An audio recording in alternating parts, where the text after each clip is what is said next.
Views expressed on this program are those of the producers and individuals appearing on this program and do not necessarily reflect the views of the Sun Prairie Media Center staff, its video service providers, or the staff and elected officials of the City of Sun Prairie.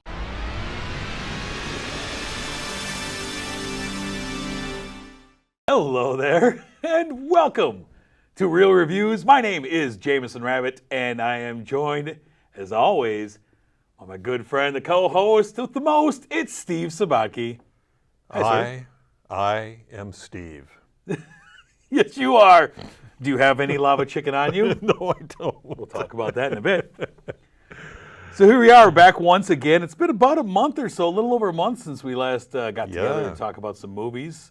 And this is going to be a regular thing now, I think we're going to be in a flow now. Okay. Of, you're not going to get... How did you talk me into this? Me talking you? I think I was coerced into this. We are not going to be on our old weekly schedule because that is too stressful. But we are going to be on it would end a marriage real quick. Yeah, but we are going to be on we'll see you every month and talk about the movies that we saw and talk about some things we're excited about. And this month, let's get started with what we have first.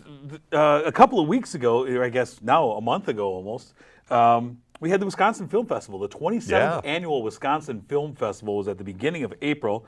You and I both worked it. You worked there a lot more than I did. I've been there for a long time. Yeah, you have. And you volunteered for your first time this year after attending last year. Mm-hmm. And we both got to bring a lot of people in to see some movies. I found that it was hugely successful this year. I felt like it was the biggest one we've had since before COVID. It's like every year we've been rebuilding. This year I got some numbers for you real quick. Okay. We had over 30,000 attendees come through the film festival over the 7 days and one night we had. Wow. 30,000 attendees. We showed over 100. I never would have guessed that. Yeah, over 170 films. Many of them are sellouts.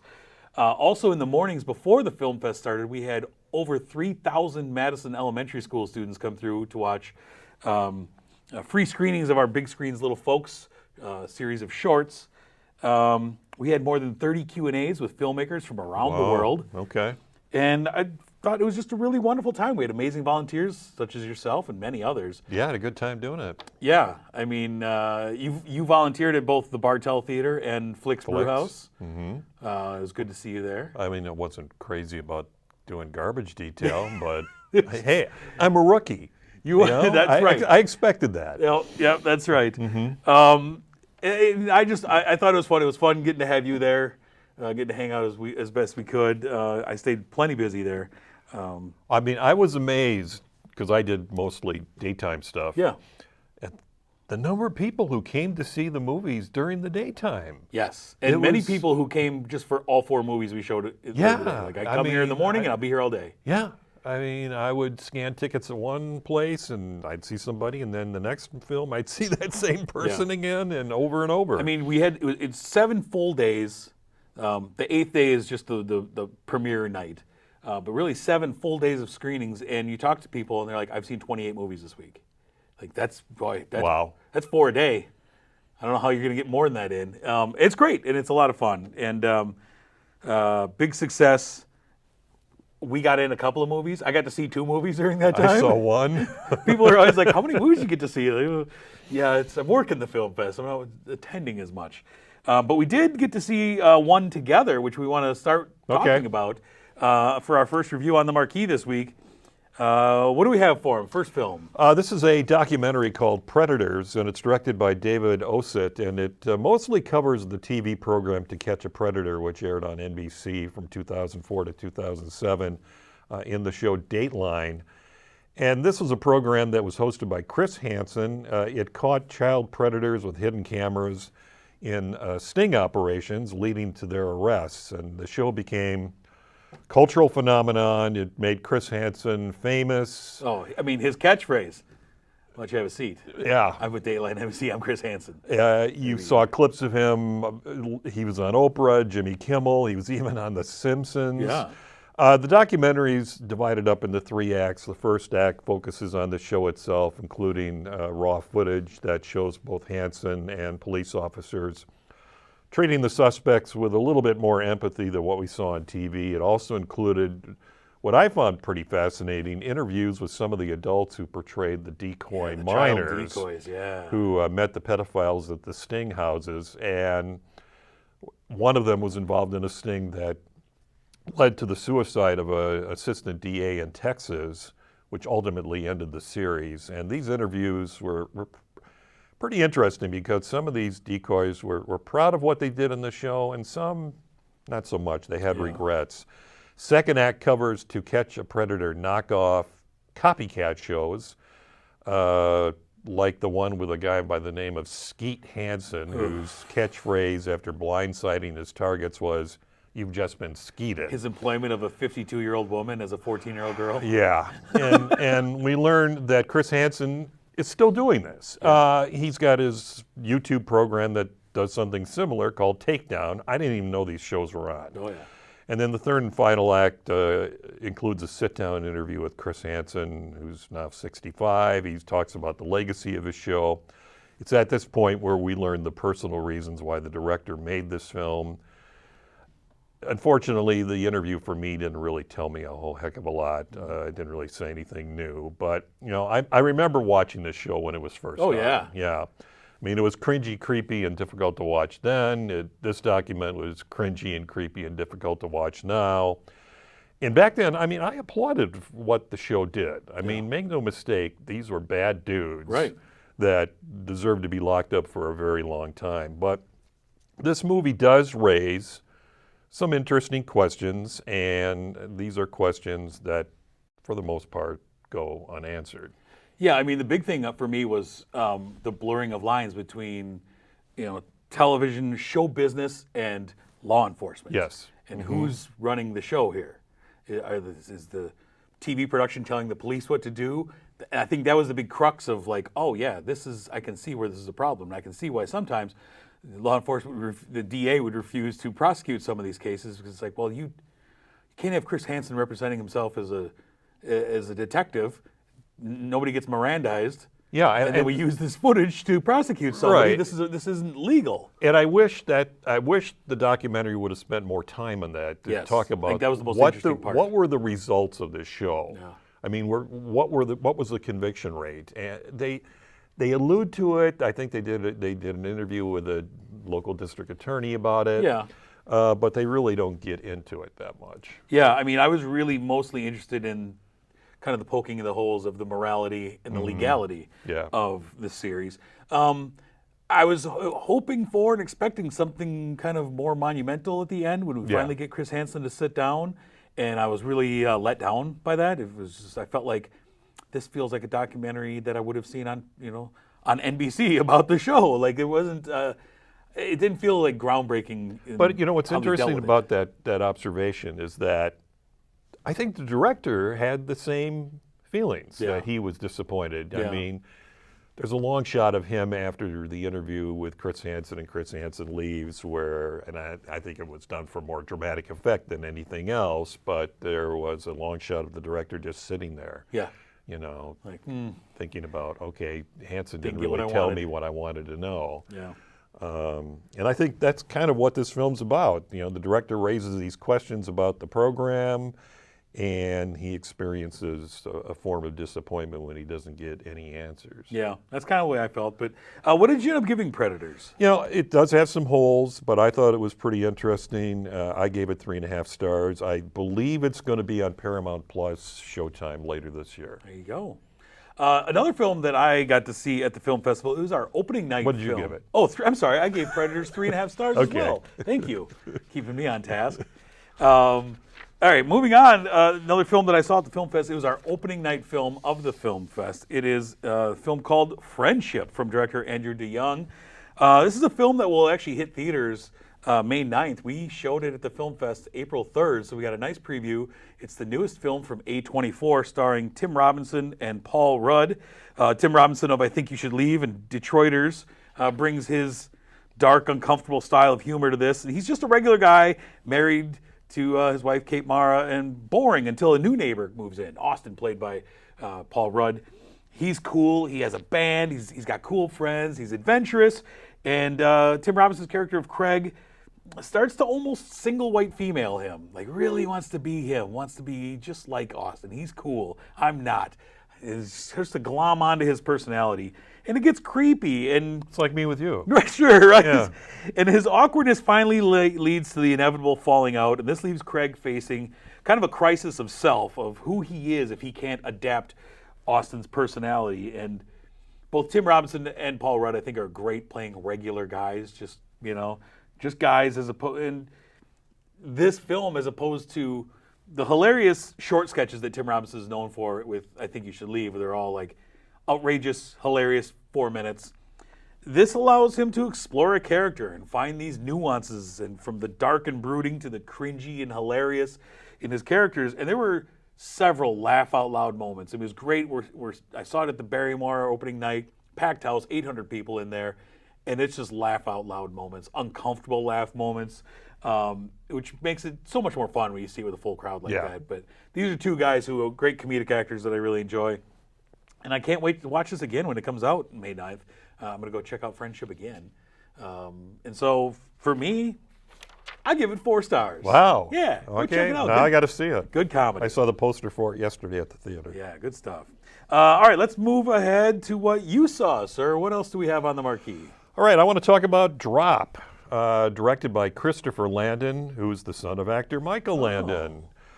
This film follows Chicago therapist Violet Gates, played by Megan Fahey, who's begun to start dating again following the death of her abusive husband. And leaving her young son at home in the care of her sister, Violet goes to a high-rise restaurant ready for a date with photographer Henry Campbell, played by Brandon Sklenar, whom she's been talking to by dating app. And while on the date, Violet is sent a video of an intruder in her home and is texted that if she doesn't kill Henry, her date, her son, is going to die. There you go. That's the plot. Mm-hmm. I really can't say a heck of a lot more than that without giving anything away. There are some themes that reoccur throughout the film of domestic abuse and political corruption. You haven't seen this? No, I have not. No. There are some parts of this film that are absurd, and if you really, really think hard, you can figure out what's going on. But overall, I mean, it's fun. At times it's thrilling. It's an entertaining popcorn movie that goes by pretty quickly. It's about 90 minutes long. And one reason why I thought the film works were the performances of Megan Fahey, who was in the White Lotus, the second episode. She was nominated for this season? No, not the new one, season? the second season. She was nominated for an Emmy for it. I love that. That was a good season, too. I'm sure. I didn't know that. And Brandon Sklenar, who's in the Paramount Plus series, 1923. Oh, yep.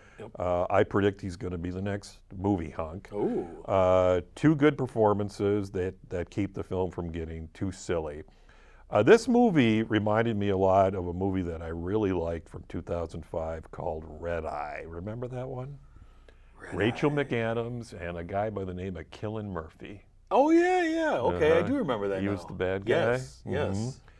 These two are very similar. That's high praise. Yeah, my daughter who saw Drop with me said it reminded her of Cellular, which is another good film. I don't know if Drop's playing in theaters yet, but it is scheduled to be released video on demand in a few days. I think it's worth seeing and not dropping. It is a thriller. I don't normally go to those. Yeah. But it was rated PG-13, and I told my daughter, I said, let's go. So I gave it 3 stars. Nice. All right. Yeah.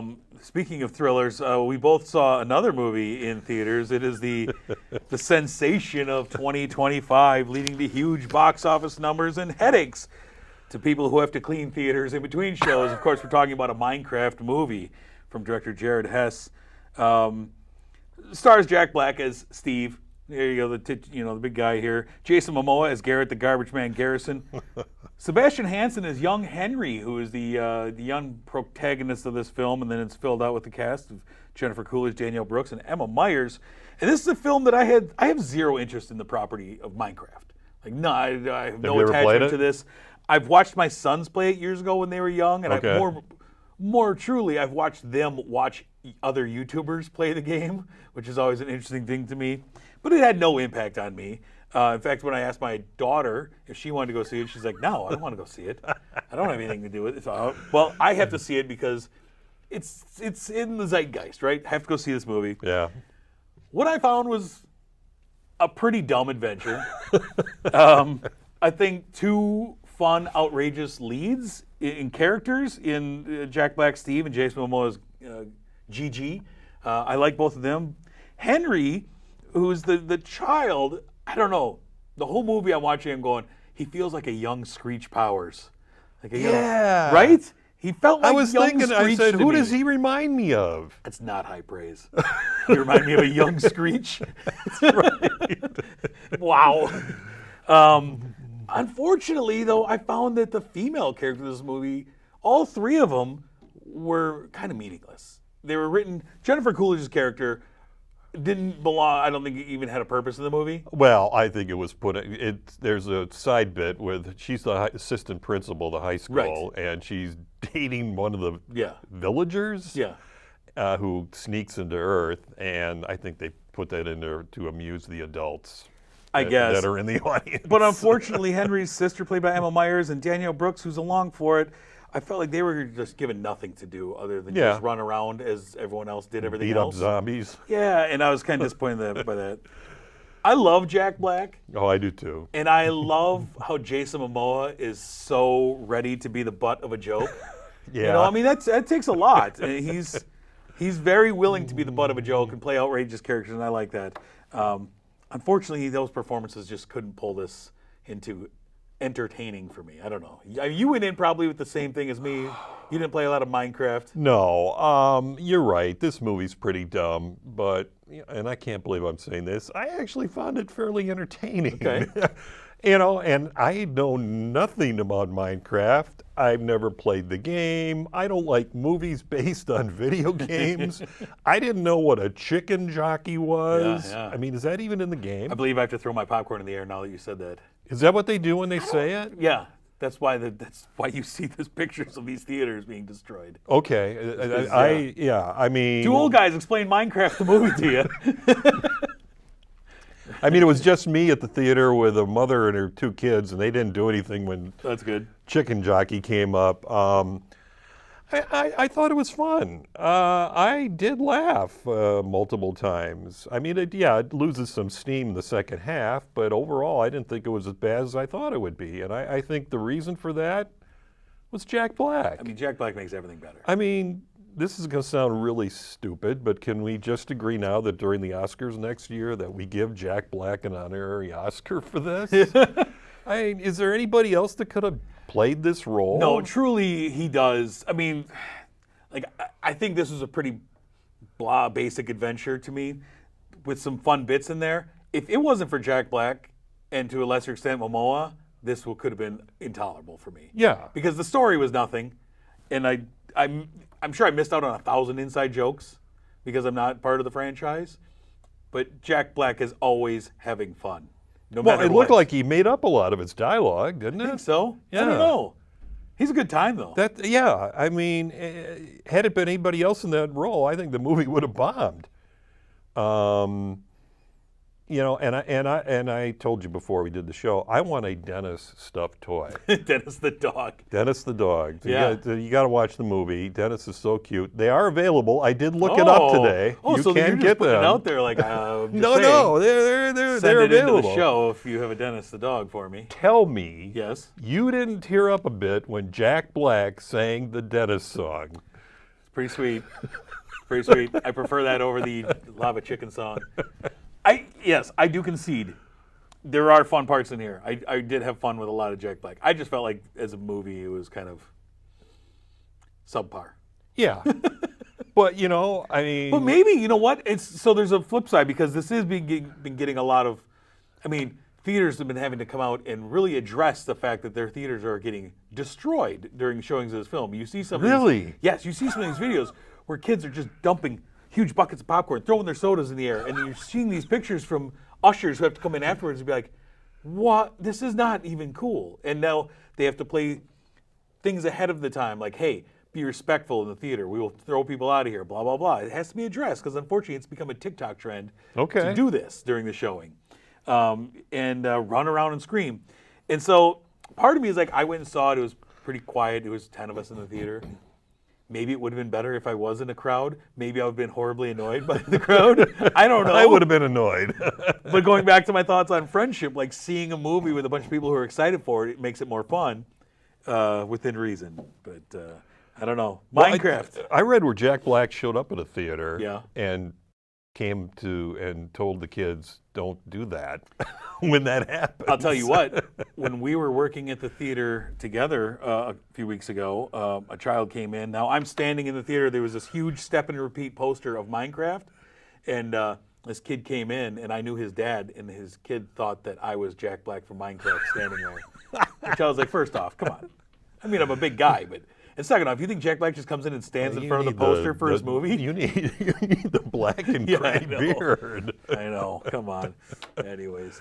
All right. I mean, this has been a huge success, right? Massive. It's the biggest movie of the year. And I think we're going to be getting more. Nobody predicted that this was going to be such a big deal. No, to the point where a lot of movie theaters were fully unprepared opening weekend because they're like, oh, it's just a Minecraft movie. And then it's like, oh my God, we're selling everything else. I mean, when I saw Drop, it was a few weeks ago, there were kids everywhere and they were all there. So there's going to be multiple sequels to this. Oh, absolutely. You can almost printing bet, money. You know, the Hollywood people are going, oh my gosh, we got to do this. Keep it coming. What did you end up giving a Minecraft movie? You know, I gave it 2.5 stars. I gave it a high 2.5 stars. Right. I mean, I had a good time.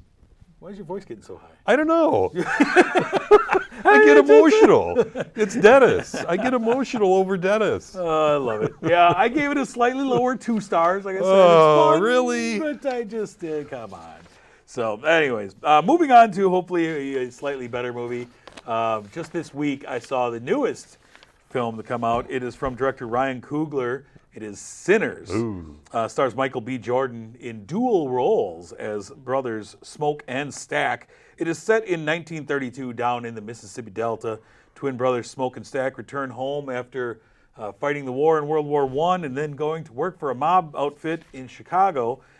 They return to the Mississippi Delta hoping to start again. Their dream is to bring something special to their little town, open a juke joint for the black community to celebrate music, and they are joined by their young cousin Sammy, played by Miles Catone, who owns a guitar, a ton of talent, and a warning for these brothers about what might happen. Along the way, they're also joined by old blues pianist Delta Slim, played wonderfully by Delroy Lindo, and a single Pearl line, along with a few others. They also meet up with friend of the family, distant relative Haley Steinfeld, who stands out in this cast as one of the few. She's in this? Yes, she Wow, is. okay. She's a very central character in this movie. Is one of the few non-black characters in this juke joint crew. And we find out this dream may become a reality of opening this place up unless the evil that they've been warned about rears its ugly head. And I purposely don't want to get too much further into the plot because I feel like this movie is best seen without knowing a whole lot more than what I've told you. But it's Ryan Coogler, who is one of our great directors, being allowed to use his superpowers of creativity and writing from his soul, paired with Michael B. Jordan again, who I believe he has been paired with in every single movie that Coogler has made, starting with Fruitvale Station. Yeah. Maybe he was in Black Panther 2 in some flashbacks, but all his movies, Michael B. Jordan is a central part of them. Only this time there's 2 of them, which, I mean, that's pretty good. And Throughout the entire film? Yeah. Wow. And it's a love story to black music, how it shapes communities, where it originated from, its impact on the lives of those that it impacts. There's some great music in here, and it brings in a little Devil and Daniel Johnston storyline in here of a man who gets powers, but they're going to cost him. Delroy Lindo, who plays Delta Slim, one of my favorite underrated actors ever. Like, every time he shows up in a movie, he's going to give it everything he has. He's getting up there in age, but he never seems to look like he's aging, though. He's so good in this. Like, I felt he should have been recognized years ago in Spike Lee's Da 5 Bloods, where he played the MAGA hat-wearing old veteran. And I was like, that's an incredible performance. And nobody talked about him. This one, he gives another incredible performance. Also, this young man, Miles Catone, who Ryan Coogler discovered to play Sammy. He's wonderful. He's got a lot of great things. But Haley Steinfeld is used in here to kind of bridge the story of racism and distrust between two communities, 1932. She's really good in it. I was blown away. There's scenes in here that give you good reason to stay all the way through the credits. There's multiple scenes throughout and after the credits. Oh, wow. And they're not just throwaway scenes. They're really powerful moments in here. And it's a movie that I'll be seeing again, and I feel like it's our first truly great movie of the year. And I was just really, really excited when I walked out of there. And like I said, I'm not going to see it. This is not for you, Steve. Knowing your taste, no, not for you. But just recommend not finding out too much about it before you go in. But just trust me, when I give this a 4.5 out of 5 stars, it's a really, really great film and one that I'm looking forward to going to see again this week. So check out Sinners. We still have a few minutes, sir. Is there any other films or anything you want to talk about? Yeah, I just want to bring up another documentary. I saw it on PBS recently. It's called Liza, a truly terrific, absolutely true story. It's about Liza Minnelli. She turned 79 on March 12th. A pretty detailed documentary about her life. I mean, I'm not a huge fan of Liza Minnelli, but I did like her in Cabaret in New York, New York. And I think you can watch it on the PBS website. It's on a DVD. It's available streaming.